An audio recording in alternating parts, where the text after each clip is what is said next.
Sorry? Oh, good afternoon, Mr. Hamilton. Oh, Kirk. Prefer to be called Kirk. All right. You're a superhero, the superhero for today, Kirk-Anthony Hamilton. Just a short introduction. Kirk-Anthony Hamilton is an entrepreneur, investor, and experiential designer from Kingston, Jamaica. In May of 2015, Kirk-Anthony was recognized as one of 75 emerging global entrepreneurs by President Obama at the White House as a part of the White House's Global Entrepreneurship Initiative. Kirk-Anthony has a very extensive bio, which includes his role as a founder and CEO of the Infinity Partnership, which hosts its destination experience and the upcoming Tech Beach Conference, branding and visualization consultant at Star Island, Bahamas. Additionally, our superhero has received several accolades, including one Young World 2013 Ambassador, Vice Curator at World Economic Forum Global Shapers 2014, Nexus Global Youth Summit member, and host committee speaker in 2015, Huffington Post featured contributor in 2013. Kirk-Anthony has also worked on design projects for brands including Ritz, Carlton, Hilton, ESPN, and Cadillac. His work has been featured on the Travel Channel, Wall Street Journal, and ABC. Kirk-Anthony graduated with a professional Master of Architecture degree from the Savannah College of Art and Design, and he is a Leadership in Energy and Environmental Design, LEED, accredited professional. Intriguing and astonishing are but two words that sums it all up. Welcome, Kirk. Thank you. It's quite a pleasure to have you here today. Happy to be here. All right, so first question, your accomplishments and the contribution to entrepreneurship and fine arts are like no other. You are poised, focused, and career-driven. What motivates you? Just a desire to do better, a desire to see better, not only for myself, but for other people. So, you know, coming from a place like the Caribbean, when you see a better world out there, not to discount everything that we have to offer, but when you see that there's more that's possible, at least for me, my desire is to be a part of creating more and more of that for people back here at home in Jamaica and the wider Caribbean region. Growing up, did you always have this enthusiasm and drive? I would say yes. You know, a big part of my story is that my mother used to watch a show you guys may or may not know called Young and the Restless. And so there was one guy on there who was a, you know, business mogul. And so when I was maybe 6, 7 years old, sitting on in a bed watching that with my mom, just spending time with her. That was a figure that I kind of looked at and said, you know what, I like what this guy is about. I want to be something like that someday. Have you been dreaming of living the life you're now creating for yourself? No. And that depends on how you look at my life. So there's still a lot that I have dreamed of that I haven't accomplished, but on the other end, there are a lot of things that I could never have dreamed of. So, for example, you know, here we are not really trained to think about ending up at the White House, for example. That's just not in our context. So ending up there, you know, is a big dream come through that you probably never would have thought of. I never thought about it until it kind of happened. So I'd say it's on either side, right? So on one end, there are things that I still hope to achieve that I dreamt of from when I was in high school or before. But there are also things that have come my way that I could have never imagined or even started to try to think of. So you speak about opportunity for Caribbean people and the Caribbean having this ability, right? What are some career paths that you would recommend for students who are aspiring to be like you, a successful entrepreneur, businessman, may I say? Okay. I think that hopefully we will reach a point where people in the Caribbean are able to pursue just about any opportunity they feel like, especially in areas that seemingly match up to a lot of what the world kind of thinks of us. So we always hear about the brand Jamaica, for example, and our culture, and the fact that we seemingly haven't managed to capitalize on it, right? So I would love to see a future where Jamaican people are able to become, you know, increasingly more global musicians and curators of culture, cultural specialists essentially, or selling things that stem from our culture, right? So even if they have a product, it's built around Jamaican culture, and we reach a point where we fully understand how to capture that and sell it. Filmmakers, I think, are a big one that will emerge out of Jamaica soon. And then most important, I think, in the world we live in now, technology is a core for anything that you want to do. So whether you want to be a tech entrepreneur or you just want to be a business person, no matter what, hopefully people will be able to pursue dreams that are driven by technology and not meet upon some of the stumbling blocks that we tend to put in place when it comes to things like that. Hopefully, you know, more and more people will just increasingly see the value in this, and the barriers will continue to break down so that more and more people can participate in the opportunities. Excellent. What are some of the barriers you have encountered? Speaking about barriers and breaking down of barriers, what are some of the barriers you have encountered personally? Spiritual, social, psychological, I mean, I financial? think there are a lot, which, you know, sometimes listening to a bio would make it sound like there aren't any, but along every single, all four of those pillars you just mentioned, there are always barriers, right? So financial, I mean, I don't come from, you know, a poor background per se, but I don't come from a very wealthy family either. So I am somewhere in the middle, and, you know, believe it or not, that does present its own challenges. So there is that part of just trying to break in, and you're essentially trying to elevate yourself from where you started, much less to be able to carry other people with you. From a psychological standpoint, I mean, I think there are many everyday people almost, you know, try to tell you that what you're doing can't be done or not worth the time. And it doesn't matter what you get done, right? It doesn't matter how many accomplishments you have. You will always have people who will just not see what you're trying to achieve or not agree with it. And these people will come from all walks of life. So it's not about, you know, this is not the big man telling you the barrier that you can't break. This is also, you know, just everyday people you meet upon who may just not see it or believe that it's possible, or even think it's worthwhile, whatever you're doing, right? And that doesn't just come down to me, that comes down to almost anybody.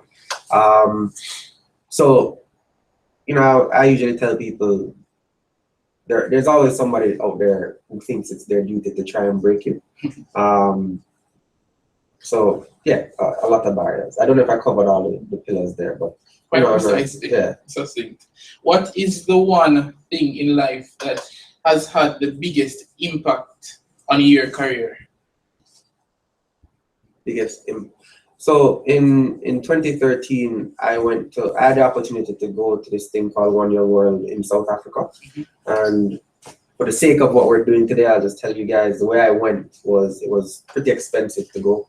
So I crowdfunded it, the trip. I had to crowdfund about $7,000 US, right? I partially did it because I had a business partner at the time who said, you know, you could run around Jamaica into some meetings with people that you know and raise the money.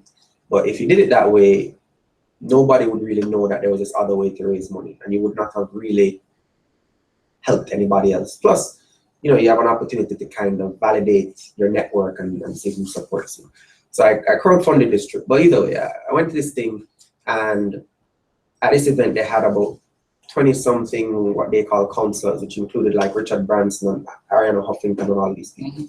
And it was mind-blowingly inspirational. But one of the biggest things I picked up on was meeting with a group of people. So South Africa with the legacy of Nelson Mandela. And Africa to an extent on a whole. You meet upon people in my generation, my age group, who are seemingly more concerned about your generation than themselves, right? So everything they talk about is, I'm doing this because the next generation, whatnot. I don't even think I've quite gotten to that level of consciousness that I met upon yet, but it blew my mind, just to see people be so seemingly selfless that they're more focused on the ones coming up after them. And again, I think it comes a lot from the whole Nelson Mandela thing, but that changed the course of my life in terms of what I want to achieve, and the fact that, a lot of just about everything that we are focused on building out right now is on a level of, driving some positivity for Jamaica, not for me alone, but for, hopefully a broader range of the population. So. All right, you spoke about barriers, and your bio would show that you are entrepreneurial. So identifying the barriers, as well as identifying means of breaking down the barriers. Mm-hmm. Is that a secret recipe to your success? I mean, I don't know if it's a secret. So I always just tell people and try to encourage people to understand that we live in a great big world, right? So Jamaica is not your limitation, nor is the Caribbean, nor is the United States for somebody who lives there.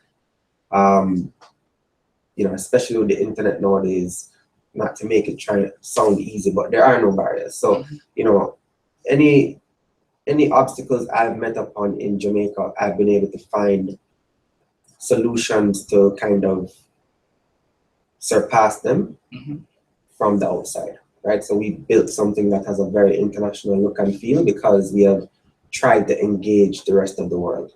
And I mean, I don't think you are able to wake up and just do that, right? So I don't want to, again, make it sound any easier than it is. And it takes a lot to convince people of why Jamaica, right? Especially if in some cases you're not getting the support on the ground. But the simple fact is, again, we live in a big world, so I don't allow anyone know on the ground, or anyone know in the US, or anyone know from Europe or wherever, limit me going and talking to somebody else. I get told no very often. But you just have to keep pushing and finding the yeses, right? And they say that no means next opportunity. Well, there you go. I'll take that one. All right. When did you identify yourself as a great entrepreneur with such ingenuity? I don't know that I identify myself as great yet, right? I think I am on a journey myself, working to achieve something. So, but I guess if you have to own it, I would say last year when I got this email from the White House for me to go to the White House and be honored by President Obama, I mean, you kind of have to take a step back and say, wow, right? So, I mean, I've always tried to be as confident as possible. So I do have a decent amount of confidence. But if there was like a moment where you were just, you kind of are able to step back and say, wow, you really have done some stuff, it would have to be kind of that one. And then more recently, something came out in Forbes about the stuff that we're doing. From when I was growing up, Forbes is designed, that's kind of the global authority on business. So to be covered by Forbes was a huge deal. And again, same kind of thing, you have to take a step back and decide to celebrate your accomplishments and own up to them. So I always say I haven't gotten to where I want to get yet, but you do sometimes have to just take a step back and look at where you are and say, you know what, I'm probably doing okay. Yeah. From Kingston, Jamaica to Barbados, to St. Lucia, to Miami, to Savannah, Georgia, to California. These are some of the places you have lived. In a video on YouTube, you mentioned the opportunity you got to develop a global perspective as a result of residing in different environments. What were the highlights, and how did you harvest the gift of such diverse experience? On one end, luck, what I'd say is, I always tell people, as much as you can expose yourself to the world, there's a lot of value in that. And if you're limited by resources to travel, again, the internet is always there. There's YouTube, there's all these things to expose yourself to content and information coming from other parts of the world. Why I say luck is my family moved to Barbados. That wasn't a choice I made. And it's not a typical choice for a Caribbean family to move from one island to another. Usually we move to the States or Canada or the UK. So it worked out that I was very fortunate in this because it was actually a very big eye-opener. Moving to Barbados, you know, for anybody here, just so you guys know, Barbados, as small as it is, has, maybe right now, this is not the case, but has had a thriving economy that far surpasses anything that Jamaica has seen in the last 30 years, right? And what you see there is a level sometimes of opulence that, you know, you can't find in Jamaica, just in terms of the kind of people who buy homes and how much they're paying for homes. So I always tell people one big eye-opener for me moving to Barbados was seeing a small townhouse, right, in a community being sold for $1 million US, and knowing that my family has a townhouse in Jamaica that can't sell for $1 million US, that is actually bigger than the townhouse that I saw there. You know, people like Tiger Woods, Oprah, Simon Cowell, the guy who owns Chelsea, might be familiar to you guys, Roman Abramovich. Yeah, he owns a house there, like a big, you know, mega mansion. So you don't hear those things in Jamaica, right? So I would say, you know, moving there in that regard was a big eye opener as to certain levels of regional possibilities. And then, you know, I've lived in a few places in the States. I would say just the same, a certain level of exposure that has been very valuable. I've met a lot of interesting people from all walks of life, varying levels of success or not successful, right? People who don't think that they're successful and kind of listen to their stories as to why and whatnot. So the most I would say from that question is I would try to encourage everybody, if you ever get the opportunity to go to something, right? And I've heard my friends before say things like, I could go to this thing, but this concert is happening, right? And it's like, you need to take advantage of the opportunities that really will open up doors for you and really will drive knowledge and inspiration and those kind of things. Yeah. Let's have a throwback to your high school years. Leaving high school, where did you see yourself 5 years after graduation? So my high school years were kind of weird. I went to Campion, left after second form, then I moved to Barbados, and then I left high school. So leaving high school in Barbados, I go to college, graduate. Okay, so I guess I would have seen myself, and this is still when I say that I have goals and desires and stuff like that, a big goal for me is getting into real estate development, like master planned resort kind of communities, right? So, you know, you may know of Trial in Montego Bay or Half Moon. So we don't really have what I want in Jamaica yet, but that would have been a goal. You know, again, when you're in high school, you probably think things are very immediate.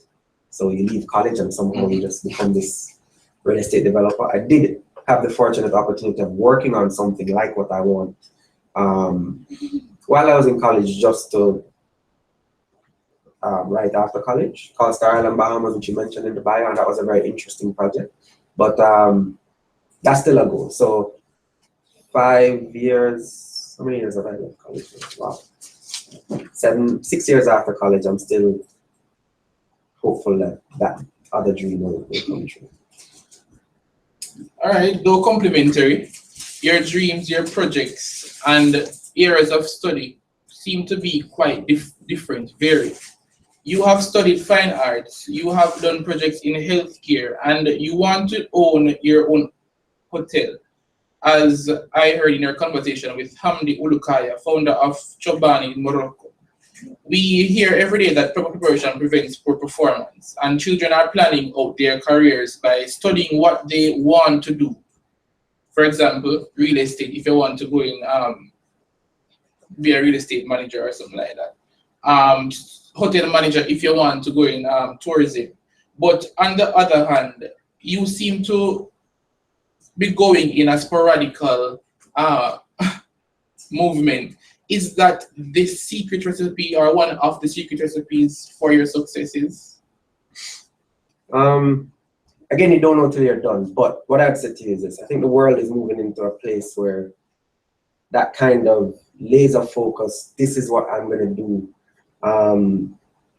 doesn't work anymore. And to an extent doesn't make any sense, right? Because again, we have the internet. So all I would say is I try not to confine myself by certain limitations that people might set out for me. And I say that to simply say this: nowadays, you know, there was a time where you just became a doctor, or you just became a lawyer. With the internet, there's so many more skills that somebody can develop, right? So I can do graphic design. I can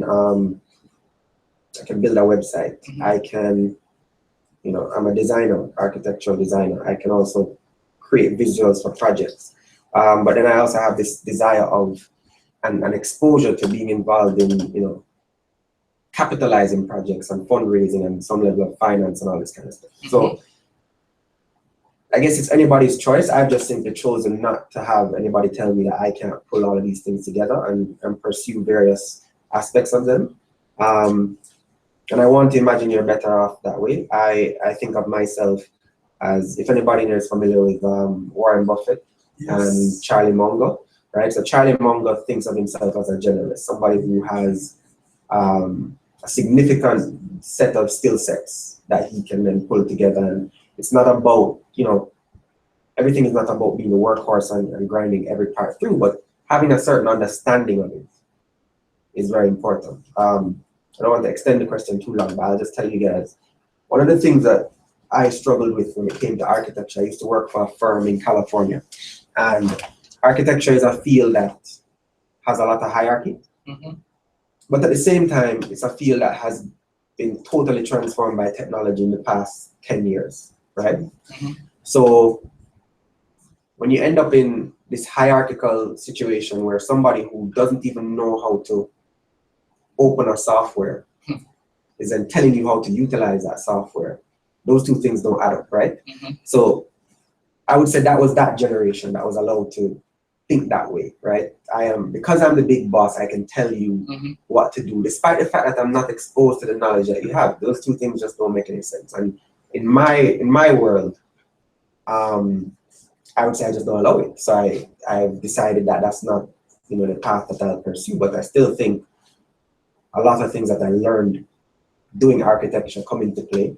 And when we talk about like wanting to do development and all that kind of stuff, a lot of my architectural skills will again be required. So, you know, I've just decided to without being too distracted or anything like that. I mean, at the end of the day, I'm on a path that you've kind of described with stuff like the destination experience and things that have certain synergies towards each other, right? But at the same time, I don't want to limit myself, to anything. So part of building out this global network or community, a lot of the people I meet are tech people, right? I have every desire to enter the tech space somehow, some way, become more tech enabled. And there are things I want to learn, just like I'm sure everybody else does, right? So we, you know, I looked and I said, okay, best way to do that is probably based on what I know how to do, is launch this thing, Tech Beach, and bring as many of these people I know in the tech world to Jamaica. Not just exposing Jamaicans to this information, but also myself, right? So